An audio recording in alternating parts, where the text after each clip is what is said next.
Now after that it's about the FRA. FRA is also like a swap. It's also a swap. लेकिन यहाँ पर होता है single cash flow swap. FRA is like जो single swap होता है उसके रिलेटेड. जैसे इंटरेस्ट रेट स्वैप के केस में तो मल्टीपल जो आपके रेट्स होते हैं वो स्वैप होते हैं, बट FRA के केस में सिंगल स्वैप होता है. एंड इसको रीड पता कैसे करते हैं?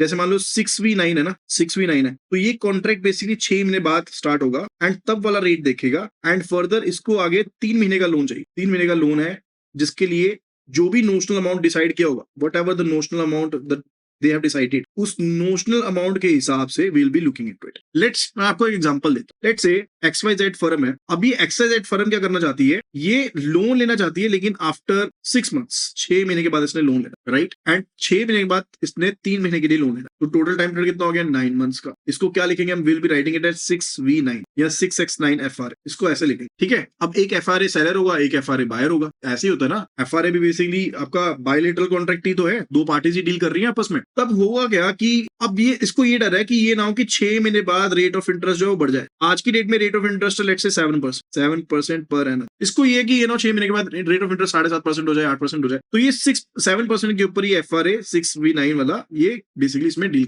कर लिया. अब क्या हुआ कि आफ्टर द 6 मंथ्स जो रेट था वो हो गया 7.80%. कितना हो गया? 7.80%. यानी कि रेट बढ़ गया. पहले 7% था यहाँ पर, लेकिन अब 7.80% हो गया. अब इस पॉइंट के ऊपर जो ये डिफरेंस है 0.80% का, जो नोशनल अमाउंट इन्होंने डिसाइड किया, लेट्स अज्यूम कि वो 1 करोड़ के ऊपर इन्होंने नोशनल अमाउंट डिसाइड किया था 1 करोड़ का. अब उस 1 करोड़ के ऊपर 0.80% को आप कैलकुलेट करोगे 3 महीने के टाइम पीरियड के लिए. कैलकुलेट करने के बाद उसकी प्रेजेंट वैल्यू निकालोगे एंड वो जो है वो बेसिकली सेलर बायर को पे करते हैं. वो डिफरेंस अमाउंट जो होगा वो पे कर, यानी कि कंपनी को, XYZ कंपनी को जो नेट रेट पड़ गया वो पड़ गया 7%. एंड सेम वे में अगर मान लो ये 7.80% की जगह पर 6.80% हो गया तो ये फिर 0.20 का जो डिफरेंस हुआ उसके हिसाब से कैलकुलेट करेंगे. प्रेजेंट वैल्यू कैलकुलेट की जाएगी एंड फिर कंपनी जो है वो पे कर देगी किसको? बैंक को पे कर देगी. तो अल्टीमेटली जो नेट इंटरेस्ट था कंपनी का वो फिक्स हो गया. लेकिन यहां पर मल्टीपल पे ऑफ्स नहीं होते. इट्स नॉट लाइक जैसे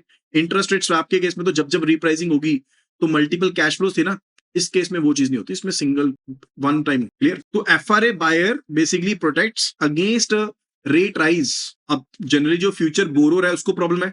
आपको पता है कि 6 महीने बाद बोरोइंग करनी पड़ेगी, ठीक है, और बोरोइंग जो है 3 महीने के लिए होगी, तो आपने उसके बेस पर बाय कर लिया तो आप बेसिकली बाय करोगे ना FRA. So one will be the FRA buyer, one will be the FRA seller. तो ये पॉइंट होता है. एंड इसको डिस्काउंट भी करना होता है. मैंने आपको ऑलरेडी बता दिया डिस्काउंटिंग करके होता है. ऐसा नहीं है कि आप सीधा वैल्यू देते हो. आपने देखा कि इतना डिफरेंस था, आपने वैल्यू को कैलकुलेट किया. मैंने यहाँ पर स्पेशली लिखा है कि फिर उसके बाद आप उसकी प्रेजेंट वैल्यू कैलकुलेट करते हो एंड उससे आगे बेसिकली हम प्रोवाइड करते हैं, पे करते हैं या हमें मिलेगी. आइदर वी पे और we will be getting it. And इसकी नॉमेनक्लेचर क्या लिखना कैसे है वो भी मैंने आपको समझा. And that's a important point कि we are to discount the value to the period start. Period start तक आपने वैल्यू को डिस्काउंट करना होता है. That's important, that's quite important. यानी कि अगर ये था 0, 6 महीने बाद लोन स्टार्ट हुआ, 9 महीने तक, 3 महीने और चलना था, यानी कि 9 तक चला गया ना टोटल, तो आप यहां तक उसे not up to 0 from the start date, right. So FRA settlement का फॉर्मूला भी है and into R-C multiplied by D divided by 365 that would be related to it. अगर एक एग्जांपल लें, contract rate, let's say contract rate हम consider कर लेते हैं, वो है 6.50 पर. कितना है? 6.50% का है आपके पास contract rate. And let's say कि जो आपका एक्चुअल रेफरेंस रेट है वो है 7%, दैट इज 7%. तो आपका डिफरेंस कितना हो गया? 7% minus 6.5 that is equal to 0.50% हो गया. यानी कि